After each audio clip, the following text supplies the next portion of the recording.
Hello and welcome to our Penola Catholic College virtual tour of our senior campus.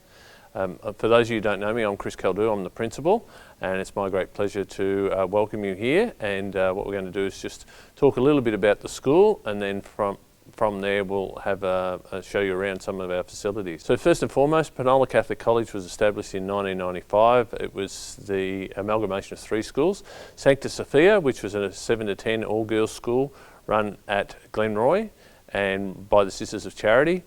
The second was Therry College, which is a year 7 to 10 all-boys school run by the Christian Brothers, and then Gagan Co-educational Catholic College, which was co-educational at years 11 and 12. In 1995, those three schools merged into one and became Penola Catholic College. At the time, they didn't want any one school to be seen to be taking over the other, so they adopted a new charism. Now, the charism is basically where we try and emulate the characteristics or the qualities of the founder of a particular religious order. The one that we chose was the Josephite charism, because the Sisters of St Joseph's had a long association with the region, but in particular this site where our senior campus is, because Mary MacKillop, Australia's first saint, came here in 1901 and actually purchased the property and set up a baby's home here, and the baby's home ran from 1901 through to 1975. Also, the Sisters of St Joseph's did some training for mothercraft nurses at the orphanage and baby's home, and so the school and this particular site has a long association with the Sisters of St Joseph. The reason we're called Penola Catholic College is Penola is a small town on the Victorian and South Australian border near Mount Gambier, and it's where Mary MacKillop established her very first school in 1866.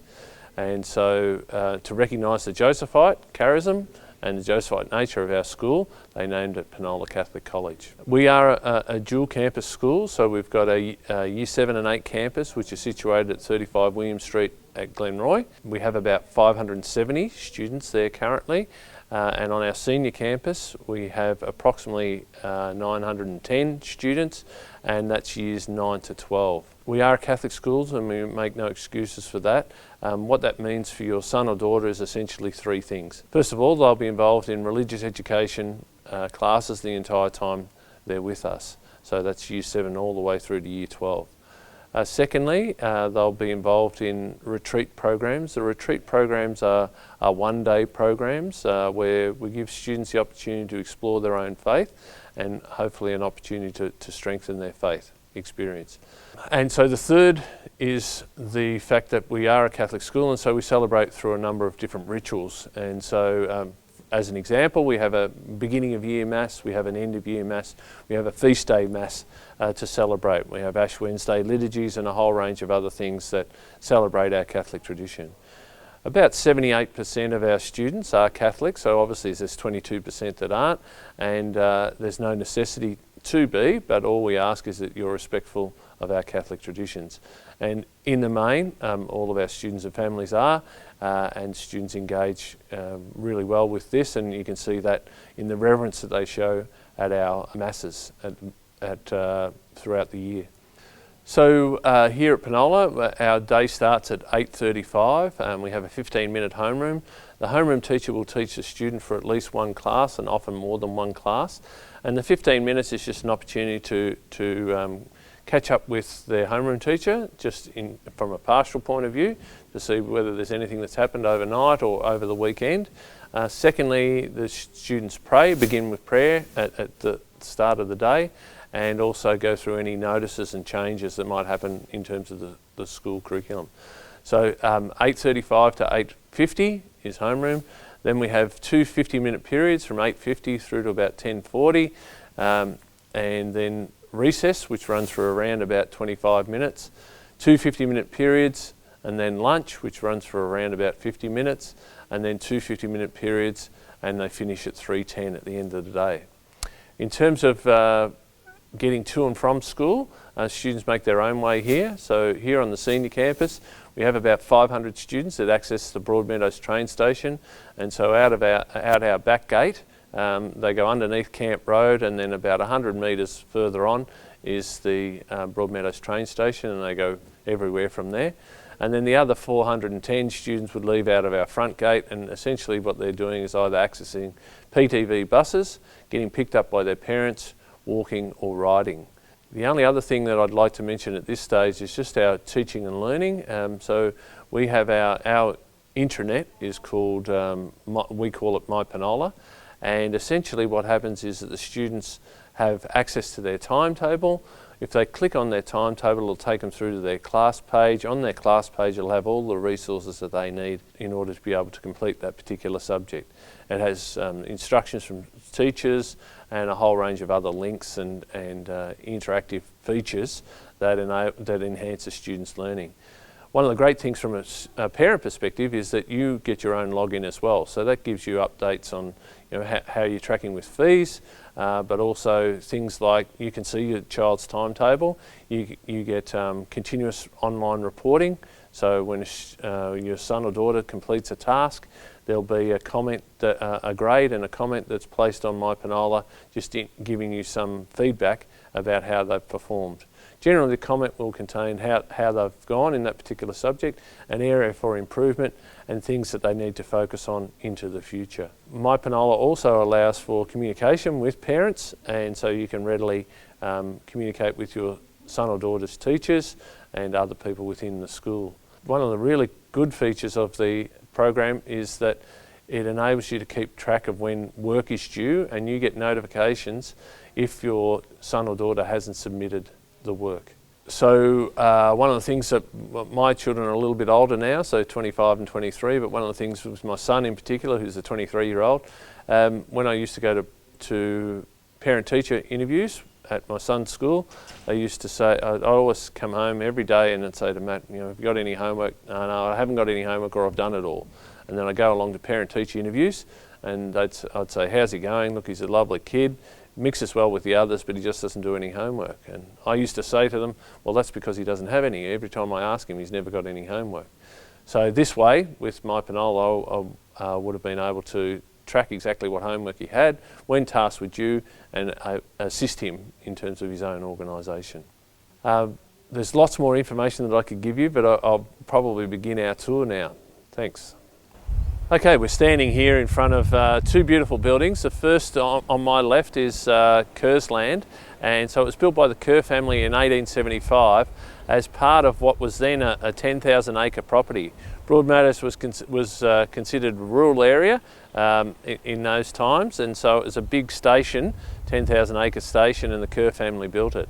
As I said previously, in 1901, Australia's first saint, Mary MacKillop, came and purchased the property and set this up as a baby's home. On the right hand side we have our chapel, which is built by the Sisters of St Joseph and was built in 1924, and I'll take you in there later so you can have a look, but it's a beautiful building. We're very fortunate to have these facilities and the historic link with St Mary MacKillop. Directly behind me is basically my office, and my personal assistant is there, as is the campus office directly behind that as well. So that's where students come if they've got any issues or concerns throughout the day. So I'm standing here on the next stop on our tour in our textiles room, or product and design technology. We offer product and design technology in textiles, also in wood and also in metal as well. And so the students come in here and they obviously make a whole range of different fashion garments. It begins at year 9, and so it's an elective option, and then students can continue it on from year 9 all the way through to year 12. So 9, 10, 11 and 12. Students design their own, so in product and design technology, they come up with a design brief. So they've got a client specifies exactly what they'd like them to make, and then they go through a process of trying to come up with a range of different designs, consult with the client again, and then finalise and then actually go through producing that. The final thing in terms of the design brief is an evaluation, just to say, well, if they had to scale this up and make 100 of the same garments, how might they do it, and would they make any changes? So just some sort of form of evaluation. Product design technology is a really popular area of the school, and our students compete in the Australian Fashion Awards each year, and we've had a number of students that have either been winners or placed in the top 3 in that regularly over the years. And we've had a significant number of our students that have gone on and forged careers in the fashion industry. The next stop on our tour is one of our art rooms. So we have 4 art rooms here on the senior campus, and for students that are creative, there's a whole range of different things that they can do. So in the visual arts area, they begin with art at year 7 and 8, compulsory subjects, and then it becomes elective at years 9 through to 12. But also offers a range of different things. So they can do studio art, visual communication and design, media, and are all the visual arts that are offered. So students that are creative or have that particular talent or ability are able to pursue that area. One of the benefits of being a really large school, so we have around about 1,500 students here on campus, across both campuses, is that we've got a whole range of different pathways for individual students, and so regardless of what your son or daughter's interests are, we'll be able to provide an appropriate pathway for them for their future career. Okay, the next stop on our tour is one of our media rooms and visual communication and design rooms. So we've got 2 here on the senior campus. So students do a whole range of different creative pursuits, both within media and visual communication and design, but nearly all of it's done on computers. And so these computers here have high-end graphics, and so they enable students to do editing of movies and creation of graphics and so on. There's a whole range of our former students that have gone on and found careers in this particular area. So the next stop on our tour is our performing arts area, and so we're beginning in our band room. So obviously for those students that enjoy music, this is the area for them. And so students commence with music at year 7 and year 8, and then it becomes elective from years 9 through to 12. Students can study all the way through, but one of the things is they can also do VET. VET is Vocational Education and Training, and we offer about 32 different VET programs. And probably the best way that I can describe it is if you do a certificate, so it's a 2-year nationally recognised certificate, and so the equivalent, if you become, say, you did your certificate 2 in hospitality as an example, and you went on and became a chef, well, it would equate to the first year of trade school. So within VET, within music, there are 2 VET on offer. The first is VET Music Performance, which is basically musicianship and how well can I play my instrument. And the second is VET Music Production, and that involves, basically our senior students call it Roadie 101. Essentially they're trying to set up all of the music equipment, so microphones, amplifiers, speakers and so on. And then they can pursue that in the future as a career path in the music industry. Okay, this is our music technology area, and so students are able to create their own music, record it, and also edit it. And so all the computers here have those editing software packages on them to enable them to produce music to a high quality. We also have our own recording studio here on site, and so that's also a fantastic facility for our music students. So I'm standing here in our Mary MacKillop Auditorium. It's a 430 seat auditorium, and so obviously we use these quite extensively for dance, for drama, any sort of performance, but we also use it for a meeting area as well. So staff meetings are sometimes held here, as year level briefings are held here each one day of each week.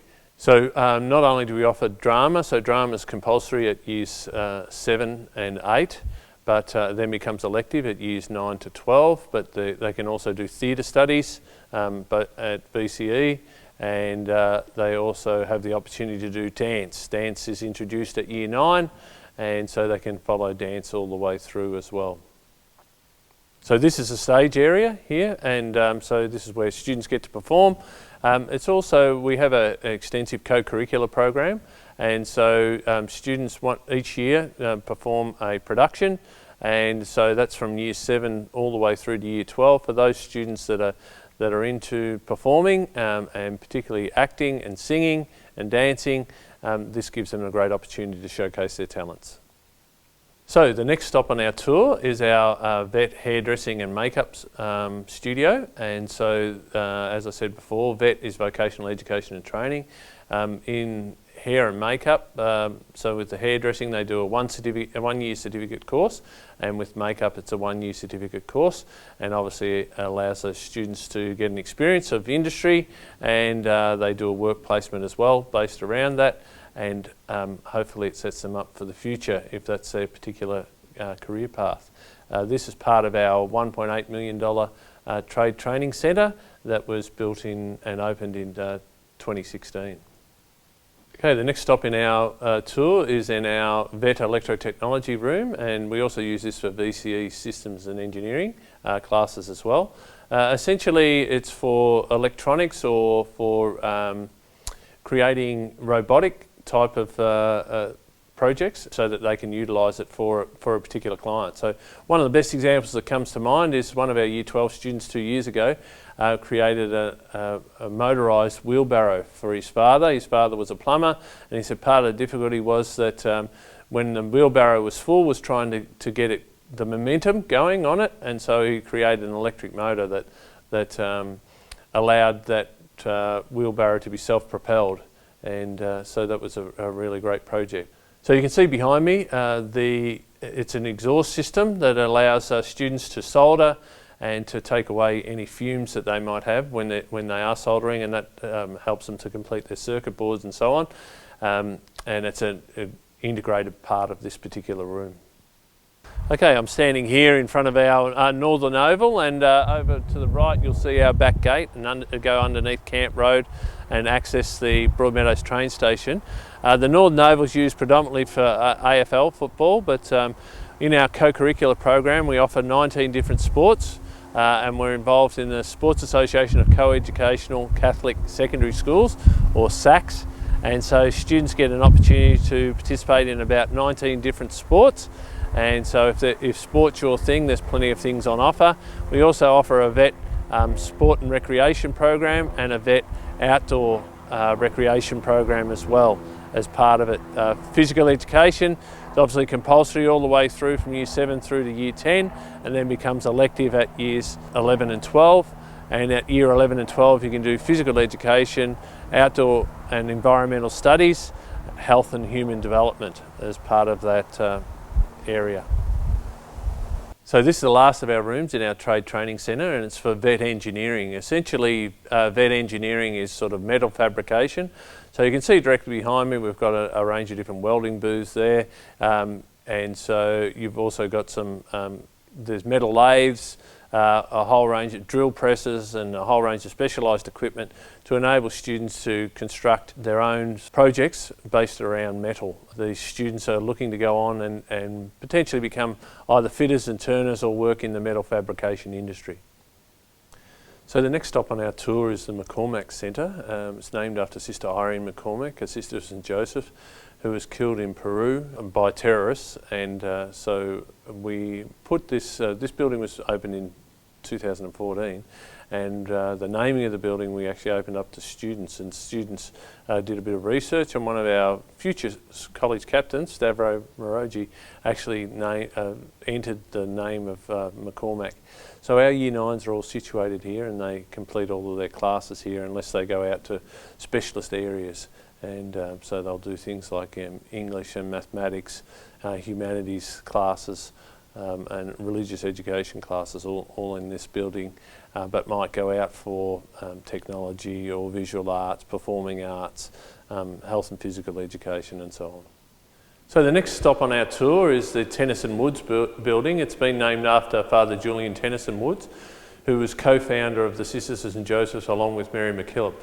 Father Julian Tennyson Woods was the parish priest at Penola, and Mary met him there, and together they established the first Australian congregation of sisters, and which was the Sisters of St. Joseph. We have 5 science classrooms. Students study science at years 7 and 8 is compulsory. Years 9 to 10, 9 and 10, sorry, they have to do 3 semesters over the 2 years, and at year 11 and 12 it becomes optional. At year 11 and 12 they can do VCE psychology, VCE environmental science, VCE biology, VCE chemistry or VCE physics.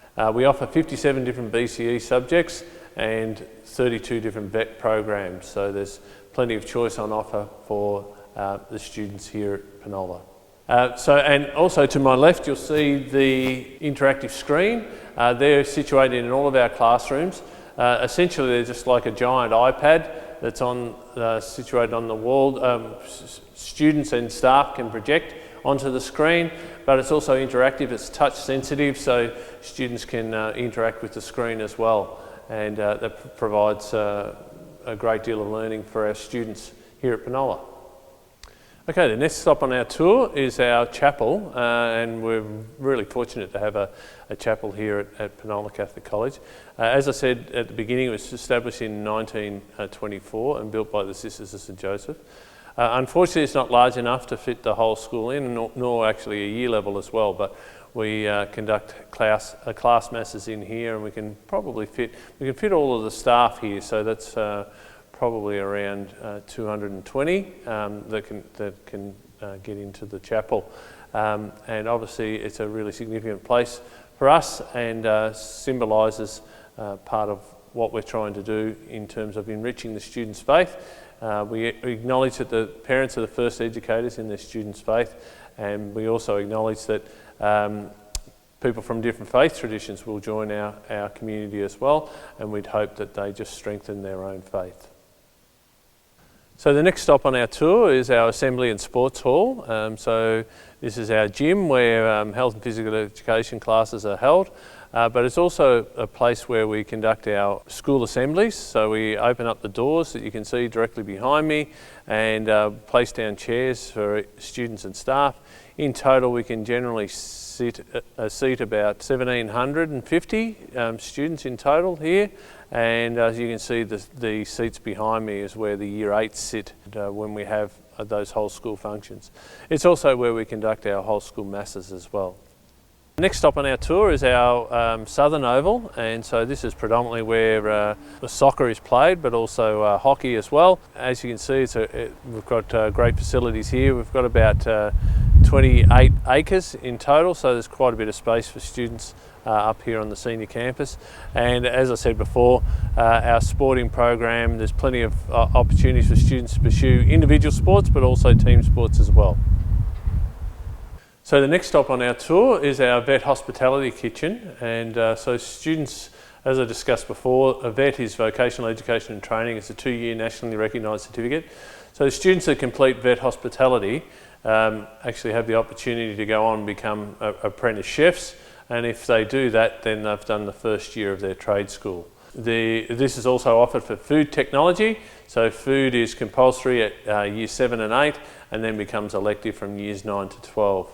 And students obviously discover a passion for cooking and nutrition and food sciences as well. The next stop on our tour is our languages area.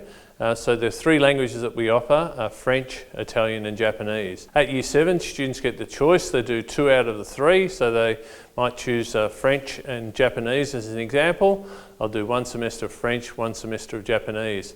Then at Year 8, they have to make a choice out of those 2 languages, and they continue that all the way through to the end of semester 1 in Year 10. It then becomes elective from that point on, and students can continue with VCE, French, Italian or Japanese. I just want to spend a little bit of time just talking to you about a program which we have, which is called CLIL, which is Content Language Immersed Learning. And so essentially what happens is, as an example, with our Year 9s, with Year 9 Italian CLIL, they study both religious education and humanities in Italian. So instead of getting 3 periods a week of Italian, they actually get 9 periods a week of Italian. And so that obviously improves their speaking and listening skills and their skills in Italian. So out of last year's group, we had 2 classes, so 50 students that were doing Year 9 Italian CLIL, and about 40 of them accelerated and are now doing Year 11 Italian. as Year 10 students. We'll go on and do Year 12 Italian as Year 11 students. And then we've got a small number of students that have continued on and they're doing first year university Italian at Melbourne University as part of their cohort there. So they spend half their time here at school and then they go in on a Tuesday afternoon into Melbourne Uni for a lecture along with the other 500 students studying Italian at Melbourne University. Okay, the final stop in our tour is our Educational Resource Centre, or the library, where students come for both access to fiction and non-fiction books, but also access to the library as librarians as well. We also have a study area here, which is for quiet study for students when they need it, particularly in their senior years. And we're really fortunate to have an area like this here at the school. Thanks for your time with me. Hopefully you've gained a lot of information. The thing that I will say is that it's no one knows your child better than you, and so making a decision about which secondary school to send your child to is a really difficult one, but I appreciate you taking the time and effort to watch this video.